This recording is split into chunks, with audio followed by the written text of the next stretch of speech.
So here we are in the Gambia, and thank you very much. Do you want to introduce yourself Yes. and what business we're about to talk about? Right. Okay. Hello, good morning, and welcome to Gambia. Thank So you. this is Fatou Manneh. Fatou? Yes, Manneh. So Fatou. I'm the founder of a company called Jelmah Herbella. Jelmah Herbella. What we do is we produce and process different herbal teas. So this is hibiscus and this is murmur. And I have another other flavors which I just sold out not long ago. Kinkiliba, peppermint, ginger, moringa, you name them. So basically this is my mini tea house. This is where I do production, this is where I do storage. Like if anybody wants to buy, you can come. So this is my storage place where I pack some of my things, Okay. my tea bags, packages, and boxes, and then here you have. I think I need to put on the light first. Mr. Can you put on the light over there? Is it on? No, there's So no we light. just got here. So this is it. I think you can just come in. So This if you is- look at this is ginger powder. Okay. This is my ginger. This is what I use to make tea. So this That is the smells ginger. great. Yeah, exactly. So Oh this is my. the ginger. And this is the peppermint. You can see peppermint. Yes, so this is the peppermint. It's all out of stock now. I need to peel it again. What's all of it is locally sourced here in the Gambia. Yes, locally sourced, It's got such a locally processed. organic. Yes, it's all organic. Locally sourced, locally processed, and locally packaged and sold locally. But sometimes I usually have customers from the diasporas will come to visit in the Gambia. So when they're going back, they will pick some and take it along. Wow. Yeah, and recently I just have a new customer from Iceland. Yes. They buy about 200, 300 packs of tea and take it to Iceland to sell it. Have different flavors. And they have this shop called Kubine in Iceland where they pack my products. So if anybody wants my tea in Iceland, you can get it somewhere in Iceland. So can we talk for a few minutes now? Of course, yeah. This is one of the questions I had for you. I saw on Right. Facebook that you had customers in Iceland. Yes. You might have customers in Ireland. Yes. Okay, so a few questions. Yes. And I also have some customers in the US, in the UK, and even in Italy and Germany. Wow. Yeah. How did they find you? Or did you find them? I think they find me through social media. Like, Social media. yes, like Facebook, Instagram, Yeah. Twitter, and LinkedIn. Because Which I is- utilize those platforms effectively to be able to sell out my products to the global So you market. figured out how to, which is the most effective? How, could you rank them? Which is The the most best? effective are two, which is Facebook and Instagram.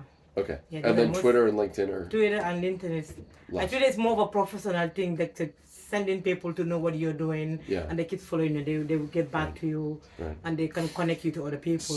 So this is how you've managed to expand your distribution. Right. What about startup capital? Did you work with personal savings? Did you take? Did you borrow? Did you take investments? How did you get the money to start? Yeah, so actually, I think I started from personal savings. So I was working with an institution called Empretech. What we do is training, Empretech. Okay. It's an on-track certified entrepreneurship program. Okay. It's over about 46 to 47 countries in the globe. So we had the project in 2014. I was a participant in the class, then turned out to be an apprentice, from apprenticeship to become an entrepreneurship trainer. So from the training, the little money I gathered is the one that I accumulate and then save to start this business actually. Fantastic. Yes. How much, honest question, and I teach at an entrepreneurship school, so I hope my colleagues don't hate me for asking this. Right.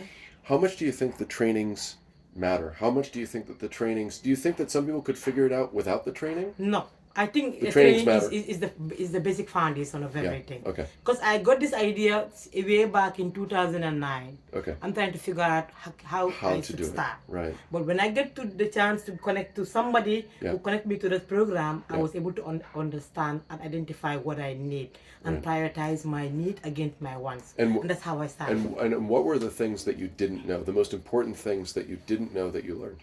The most important thing that I didn't know that I supposed to do was to have a business plan, was to be able to have a business logo, a business name, and also to have a label. Because if you want to do all those things, Yeah. and you want to be visible, you need to have something that people will recognize you for. Like some people to know that this is Jelmah, but this is the brand, this is how it looks, this is what it's supposed to be. So those are things that I've learned, and I was trying to accumulate those things.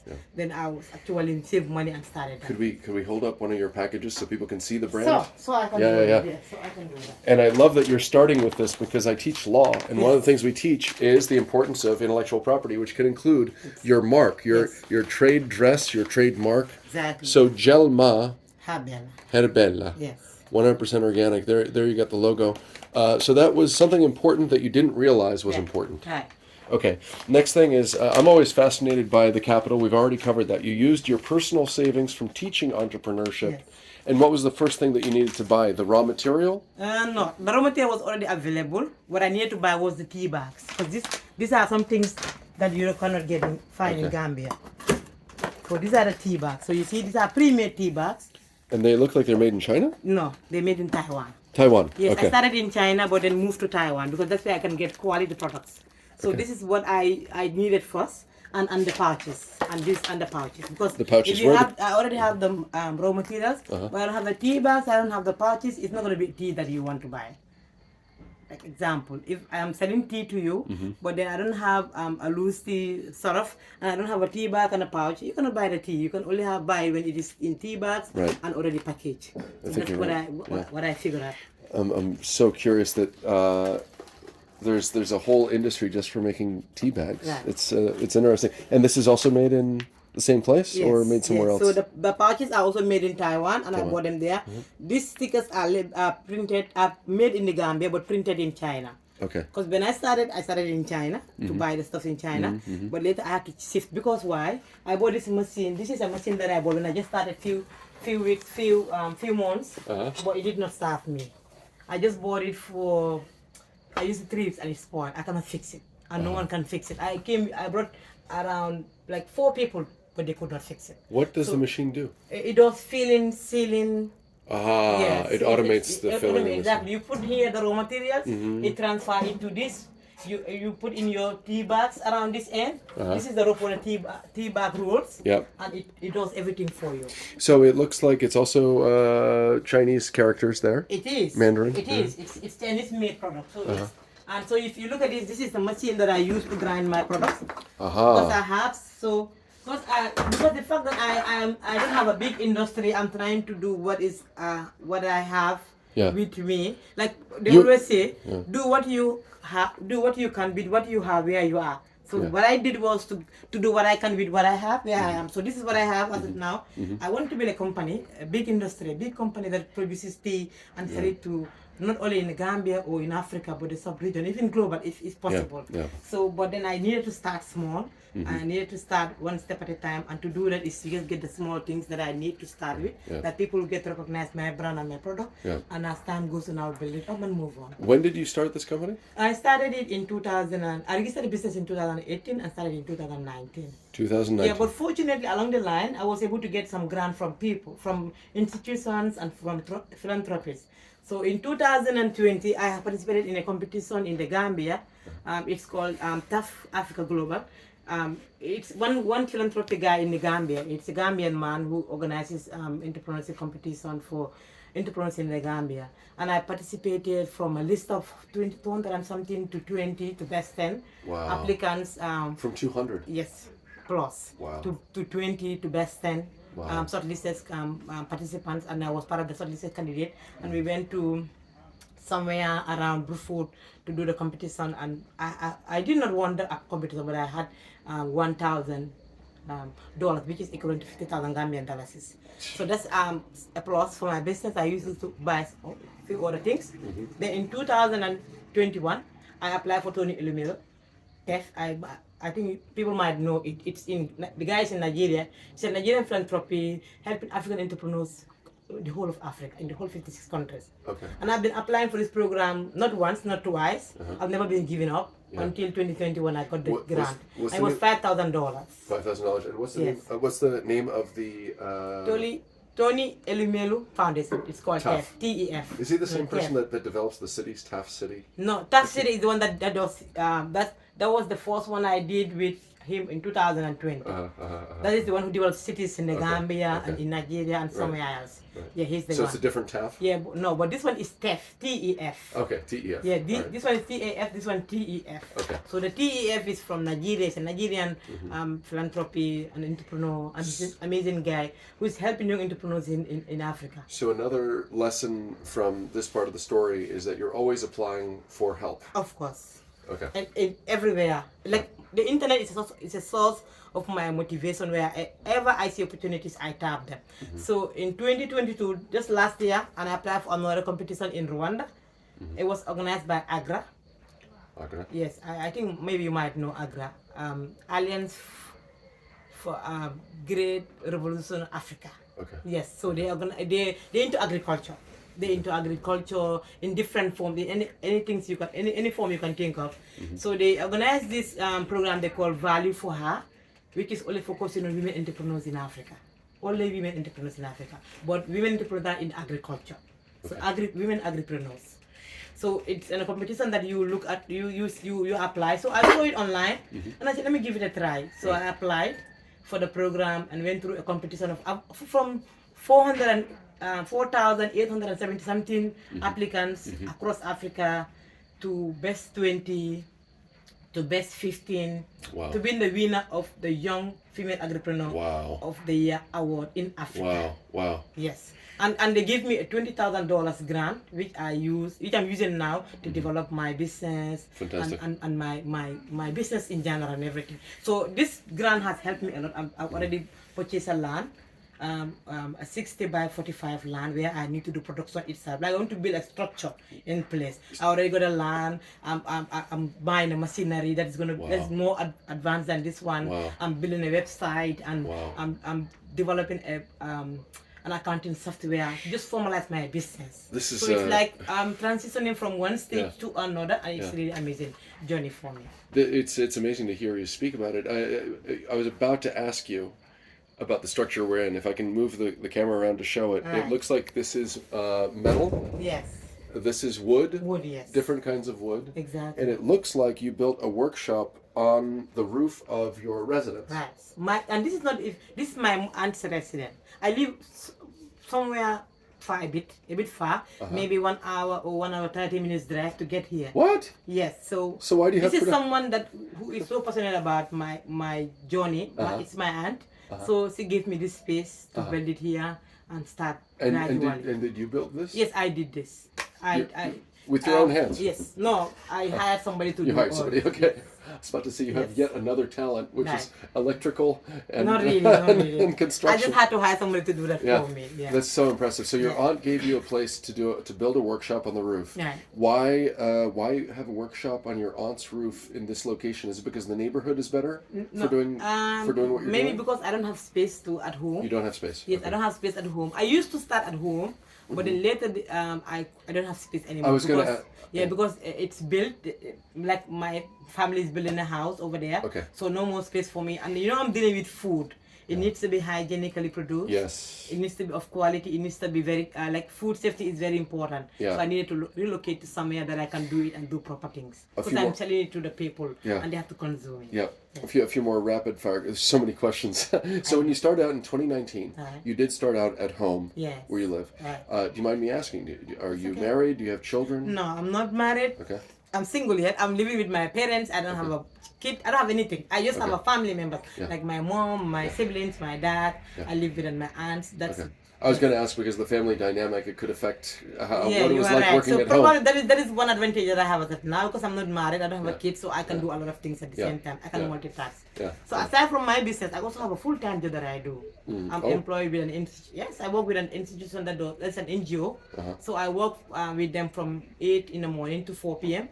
Then from 4 to 9 I'm at my tea house. Okay. But I have people that I work with here too. I employ about 3 people, and I have 3 more volunteers, making it 6 people. So my mom is also part of the. Wow, you already have employees. Yes, I employ 3 people. My. Yes.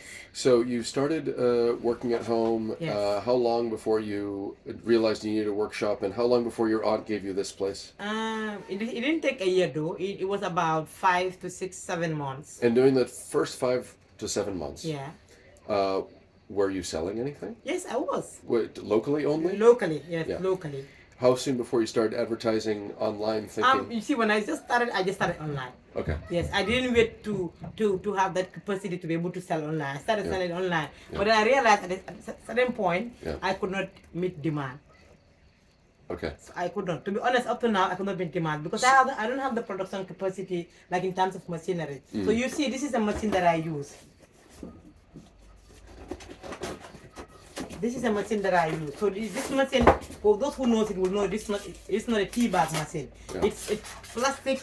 It's meant for plastic bags. Right. But I use this to improvise because this is what I have now. This is what is available for me.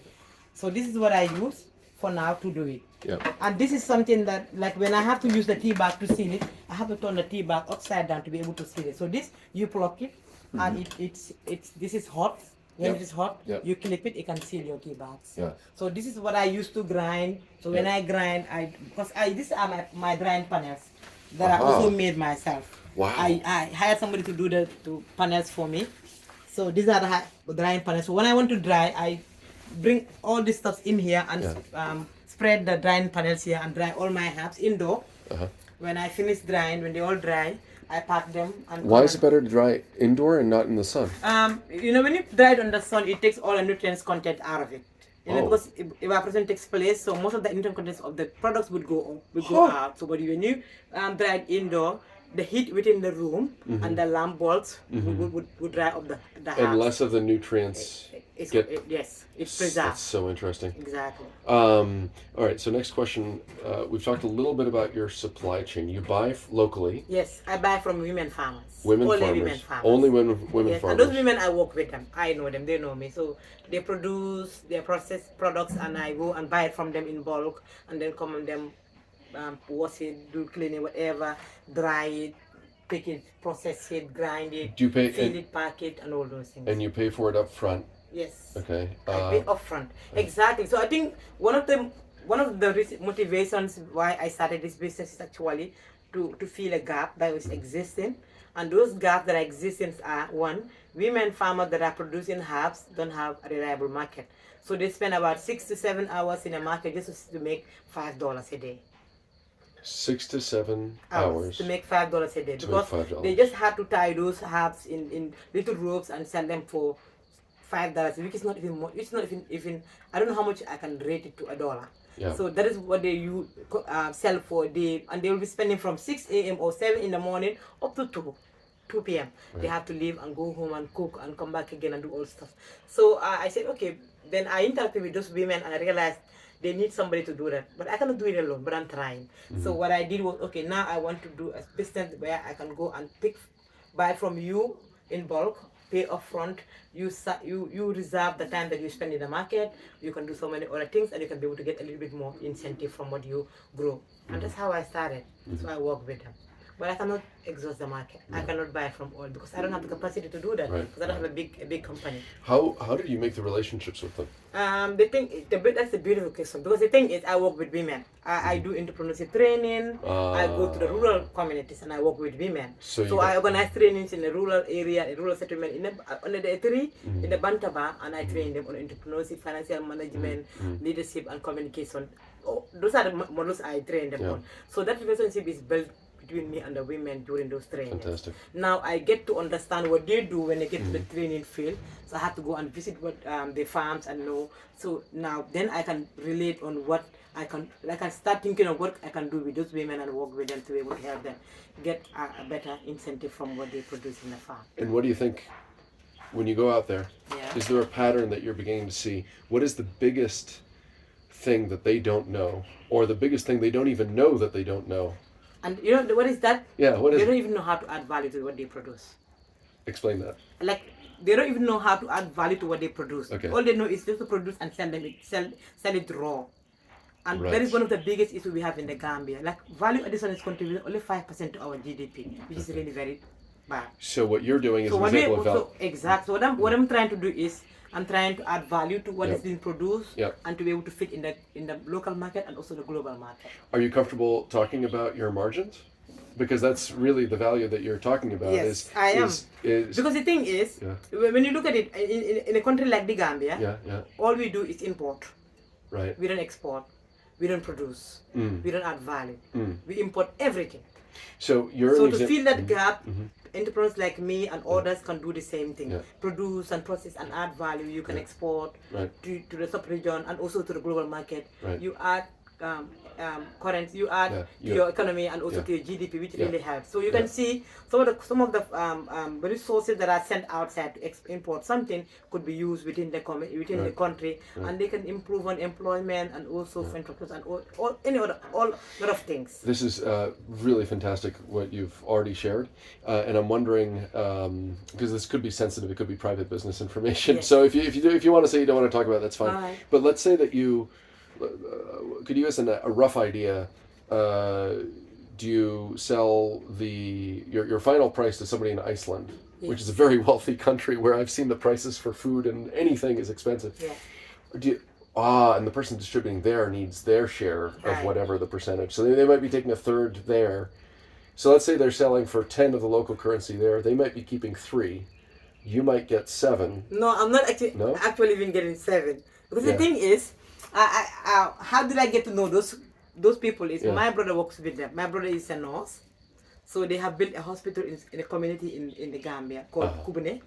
So when they came here, they're looking for products that they can buy made in the Gambia. Okay. So my brother told them that there is a sister of mine that is doing this kind of products. Okay. So they bought a sample of 5, and they were very impressed, and they bought a lot. Okay. And they said now they're taking it to Iceland to sell it there. Yeah. But actually, I didn't know they're taking it to Iceland, so I could not sell it a different price than the one I'm selling in Gambia. So my product price is $3. $3 for a package. For a package. Okay. And that's US dollars. Yes, exactly. $3, which is when you change the money is $150 is Gambian dollars. Yeah. So it's 30 tea bags in a pack. 33 bags. 30, yes, in a bag for $3, and it's organic. It's not bad. Yeah. And for somebody somewhere else, there's the added value that it seems so.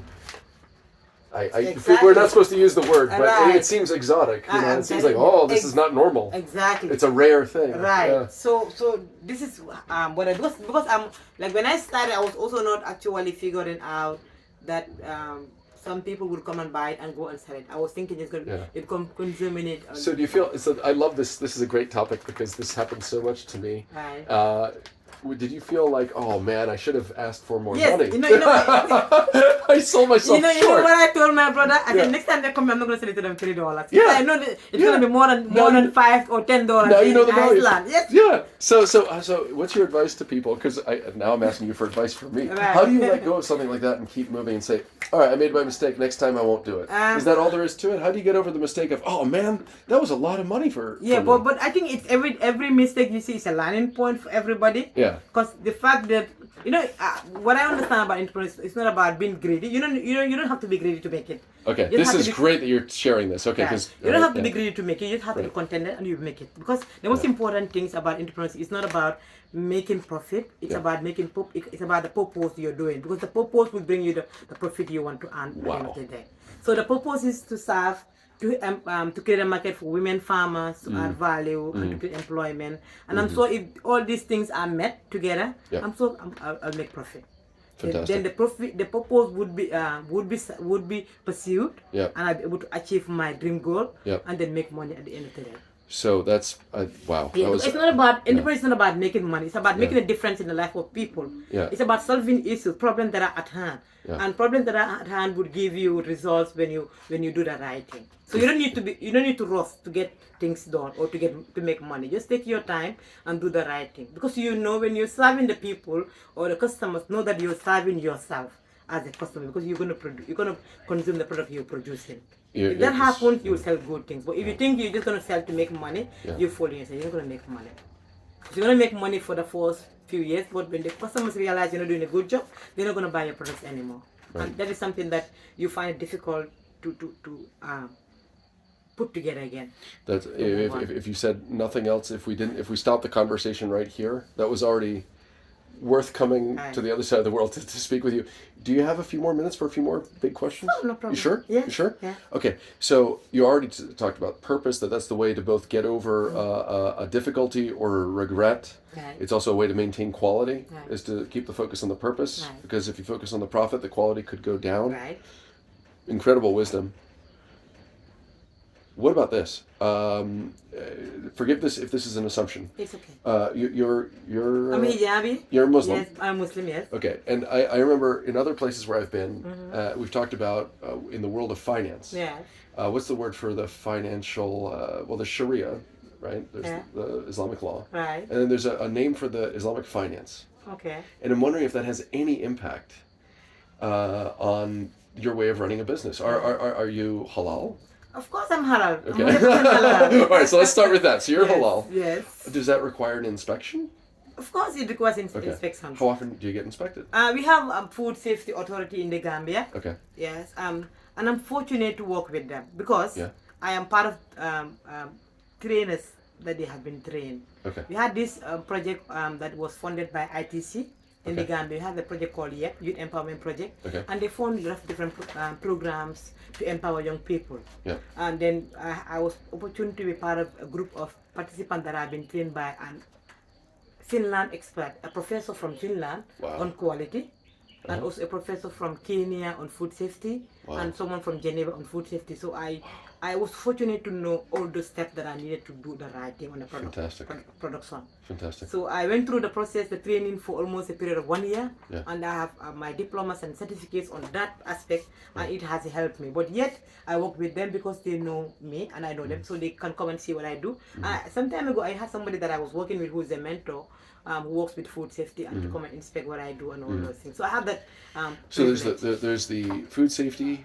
There And also we have the standard bureau. and then is there separately halal certification? Yes, it's basically not only even about halal certificates, but it's about HACCP and What?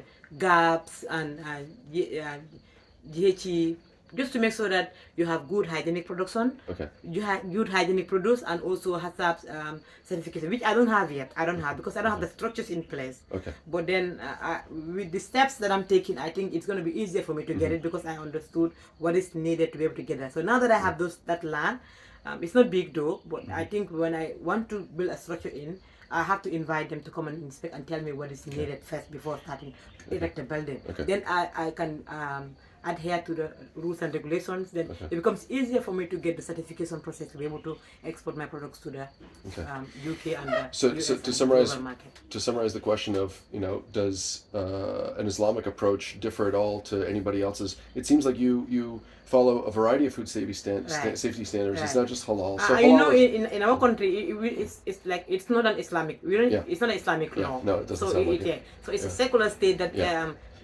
everything I can say everything Mm-hmm. is based on our laws.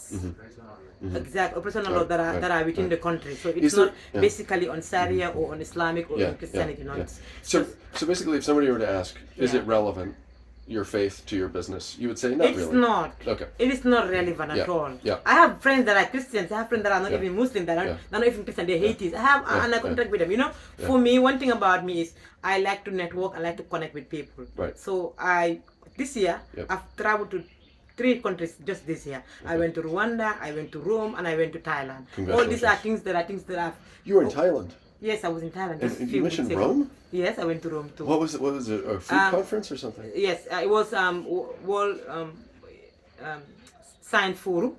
Wow. Yes, so FAO and IFAI invited me. Wow.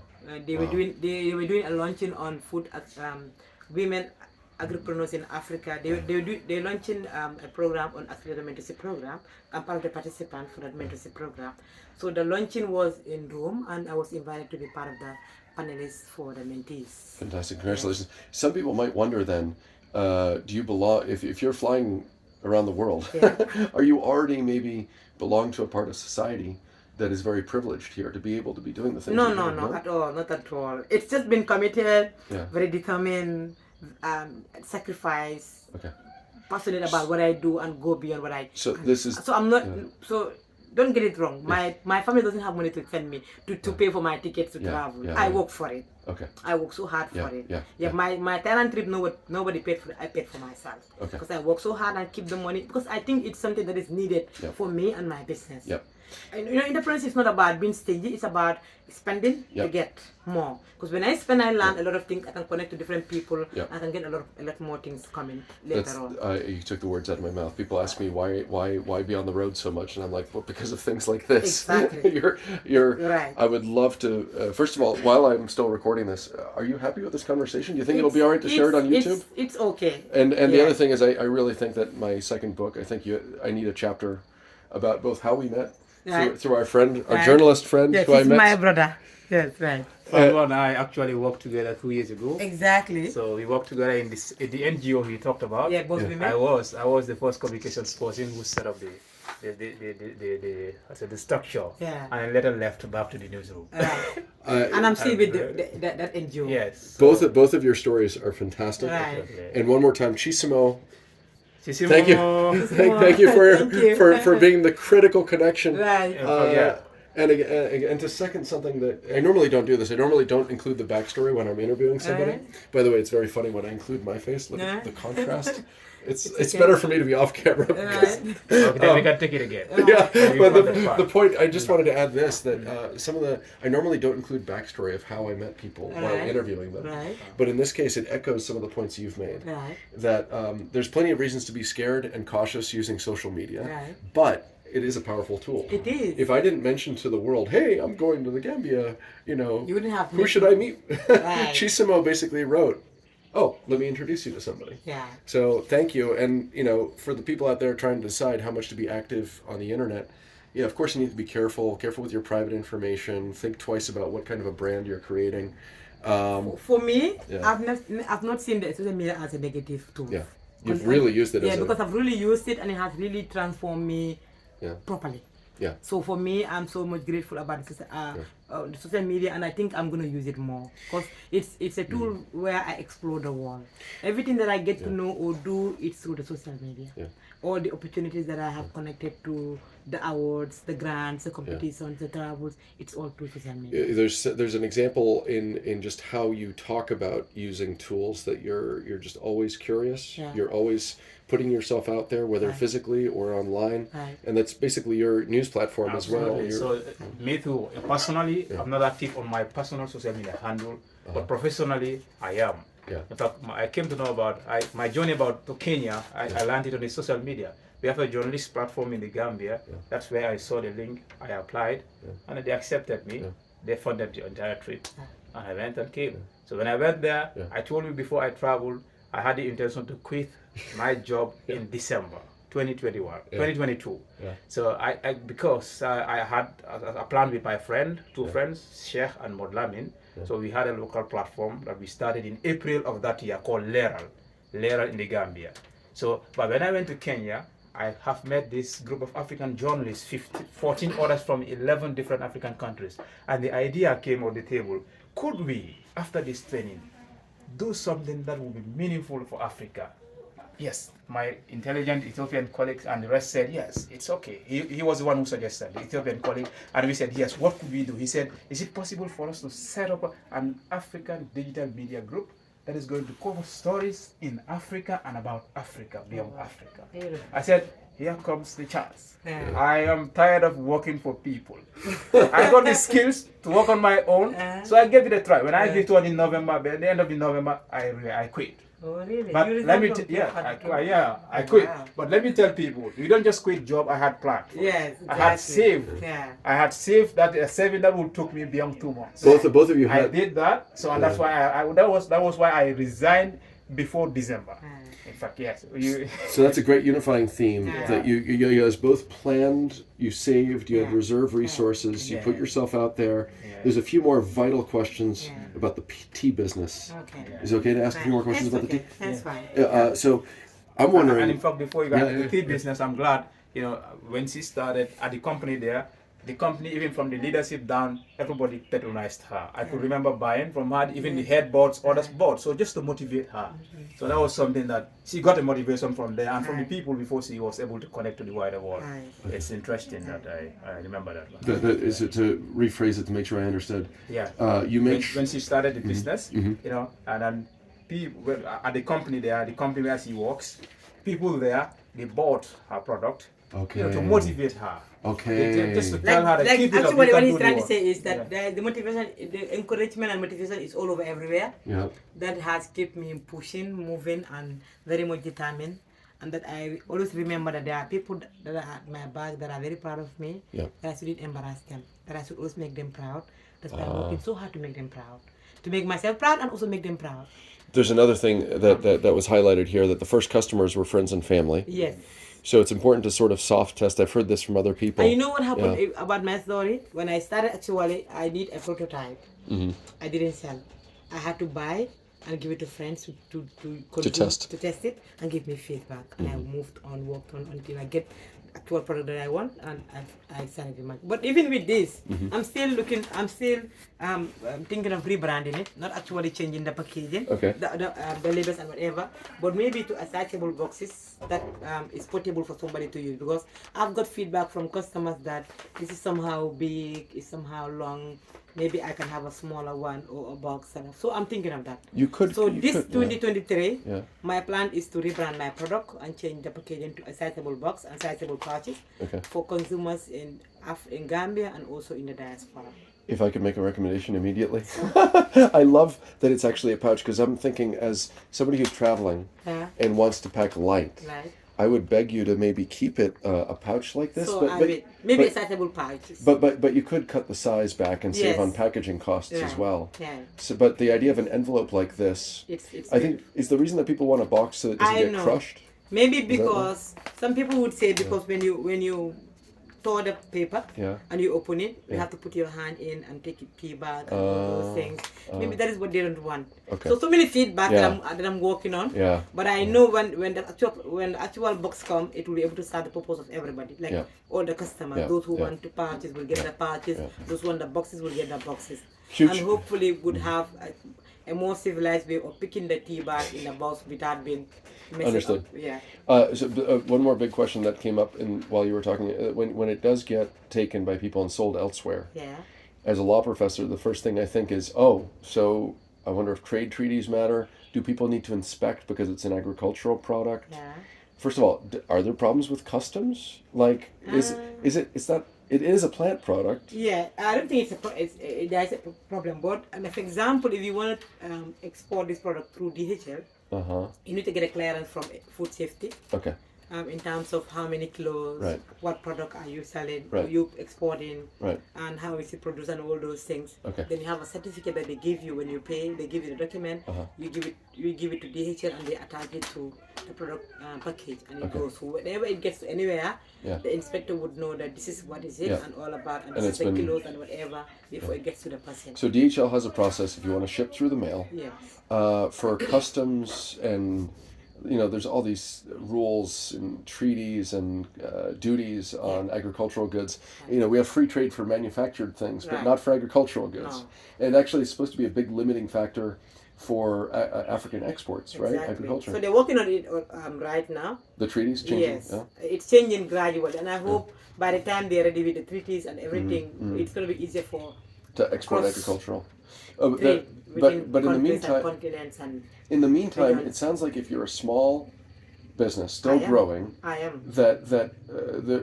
it's probably below the limits when Yeah. people take a backpack full of tea. Yeah. It's below the limit that you need to declare. Probably. Exactly. Okay, So that's the how. point. Probably, yeah. like, I'm looking forward to when I had a bigger company, Yeah. and now I have to sit in containers. All those requirements needs to be there to be able to export to another country, And then- especially in Europe and Yeah. in the US, And then there might- especially in the EU continent. They're very restrictive.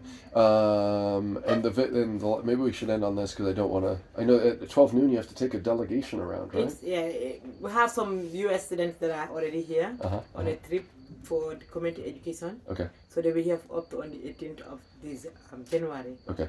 They came with their professor. So today we're going to James Island, one historical place in the Gambia somewhere. Uh-huh. So they're going to learn about the history of Gambia. So Beautiful. I'm part of the team. So actually, I know people, it might sound like too much, but it's not actually too much. I can do that for now. I'm doing it. So I have a full-time job. I have this business that I own. And I also have a partnership that I'm doing with somebody else. Okay. So I have two, I have a business called Catalyst Academy. Catalyst Academy. Right. So it's on transformative education, DNA sequencing of herbs and plants, which we're trying to build a lab somewhere. Did you say DNA sequencing? Right. And we also doing value addition in that particular place. So we're trying to develop that place now. Yeah. I started a partnership business with the guy last year. Uh-huh. So it's a Gambian in the UK. Okay. It's a professor in the UK, Gambia, Yep. and also a Jamaican British in the UK. Okay. So it's 3 of us. So 2 guys and a female, me. So I'm the only one, a female, and I'm the one in the Gambia. So we're managing a farm called Kir Omar Farm in Sifo. It's 150 by 150 farm where we have plants, trees. We're trying to develop a botanical garden. Wow. We're trying to build some structures in, and also build a lab and processing center, and also have a hydroponic farm within the farm. So we can do a lot of things, and then whatever we produce in the Gambia, we can be able to test it in those labs and be able to sell it. It's not actually available yet now. Yes. But that's what we're trying to do. This is all part of Catalyst Academy? Exactly. So now that we have this development, the community development program, we bring students from the US or from the UK to Gambia for a period of 2 weeks or 15 days, and they come and learn about the culture, the tradition, the environment, community development within the Gambia, and they go back. So today we have this trip in James Island. That's where we're heading to. So when Mr. Fatou told me that this guy is leaving tonight, I said, I can't miss this interview. I have to come. Yeah. So now from here I'll be joining them. Oh. They already left in the morning. Wow. Because we have a team already. Amazing. Yeah, so this is all I do. Yeah. Maybe because I'm not married, I don't have a kid, so I can be able to do all those things. I'm multitasking. It's amazing. So the grand vision, I was going to ask a concluding question, which is what is your grand vision? What do you think you'll be doing in 10 or 20 years? It sounds like it's not just going to be exporting tea all over the world. No. You think, it sounds like you want to run almost what would you describe it? I don't even know how to describe it. But I know this tea is my baby. Like, this company is my baby. I cannot leave it. The tea company or the Catalyst Academy? Not, the tea company is my baby. But it sounds like Catalyst Academy is also your business. It is a partnership business. Okay. Like we're three in the business. It sounds like you don't see the limit of what you're going to do in your life as just Jelmah. Exactly. You're thinking much more. Like you might be part of a revolution in agricultural exports. Exactly. A revolution in agriculture. Yeah. If you're working on DNA sequencing and hydroponics, it seems like you want to be involved in all phases of the agricultural supply chain. Yeah.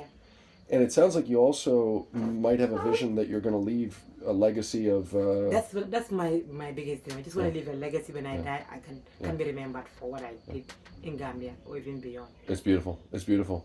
Last question might be this. As we travel around Africa and we read about big, grandiose projects, I got to bring up, since you opened up the door that you're researching agriculture, have you heard of the Great Green Wall? Yes. And this effort? We even have it in Gambia already. Somebody's doing it. Yeah. Somebody's coordinating here. It's called Kemo Fatou.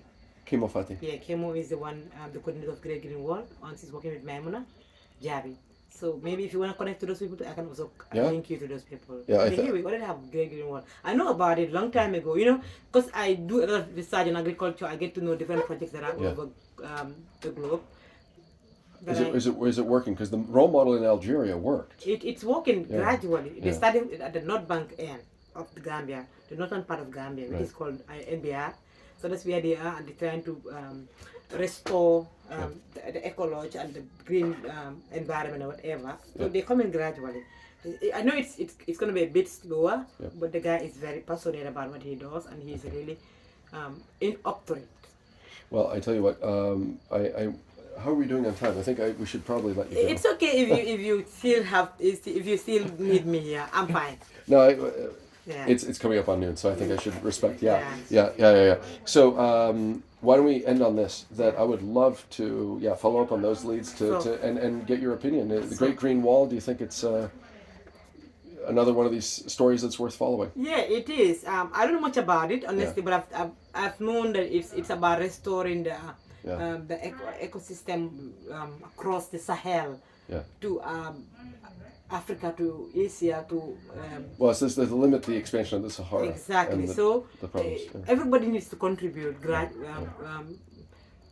little bit of what you can do to be able to restore that, because when you look at it, That now everybody's talking about climate change, which Yep. is really happening, Yeah. and it's really devastating, whether we like it or not, or whether we say. Are you seeing the impact in Of your course, we are supply seeing chain? it. Yes, we're It seeing affects it. the price of tea and Yes, yeah. because the thing is, sometimes you sort of raw material because there's shortage of water, they cannot water the plants, and then you need to wait for a bit for them to water the plants and they grow. All those things are impacts of climate change. You have a high temperature of heat, you have low rainfall, you have soil erosion, less nutrients in the soil. It's all the impact of climate change. So these are contributing factors that we individually need to look at what we can do at household level, at individual level, community level, and country level, even continent level, what we can do to be able to contribute to a sustainable environment for everybody to live. So if not, it's going to be something. So the Great Green Wall, it's a project that I endorse, and it's going to be fantastic. It's going to be amazing if we do the right thing. Well, also, it would be very interesting if in some way your work through the Catalyst Academy and Jelmah Tea, Right. if you eventually start sourcing from some of these great agricultural planting areas, that Right. would be an amazing story as well. Yes. That somebody's buying a product that's connected with that. Exactly. Anyways, thank you. Yeah. How would I say which is your language? My language is Jola. Jola? Jola, yes. Jola. How do I say thank you? Emite kati. Emiteka. Emite kati. Emitekaki. Emite kati. Emiketaki. Emite Emite. kati. Taki. Kati. Taki. Ka. Ka. Kati. Kati. Yeah. Emite kati. Kati. Yeah. Thank you. Thank you. And until next time, we'll have to stay in I'm touch. so much grateful for the opportunity to be interviewed. I know, Mustafa, thank you again once again. Mustafa, thank you. Yes, thank you once again. I keep eye on her because we work together. So I'm using my media skills to sell her to the world. Right, When exactly. she won in Rwanda. One day I remember I told her you one day be a millionaire, and she won in Rwanda. I texted to say you are a US millionaire. It's just joking. That's not my million. That's the company's million. That's the business million, not mine. Okay, thank you, Mustafa, and thank you. I don't know if you need any help, by the way. I don't know if you need any of our help in promoting, because you're a force of nature. You're really impressive, and it's humbling. And thank you for sharing your wisdom. Thank you. Yeah, it's also a pleasure. I'm working towards the development of the Gambia and Africa at large. Yeah. Whosoever I can connect to the people to develop, I'm willing to do that without asking for a penny. Yeah. No, you guys are both fantastic. And just in case, the next thing after I turn this off, I do need to buy some. Of course. All right, okay, on We have record. to. Thank you for that. Thank you. All right. And I hope my story inspires you, and also we can learn and we can connect. So you can get to connect with me on all the social media. Oh yeah, how should people find you? Yes, so you can find me on Instagram, on Twitter, on LinkedIn, on Facebook. Okay. Yeah. What should they look and for? The name is Jelmah Herbella. So my name is Jelmah Fatima, but Jelmah Fatima. that's in fact the Jelmah is the business name and the name Fatima. So it's Jelmah Herbella. When you check on social media, on all the handles, you would see me, and we can connect. And I'm looking for potential investors or partners or donors to help me build my company and grow it to another level. We can discuss. Right. We can discuss investment as well, because I would be ready. I'd be willing to invest in you right away. Thank you. Okay. Thank you. Right. Bye bye.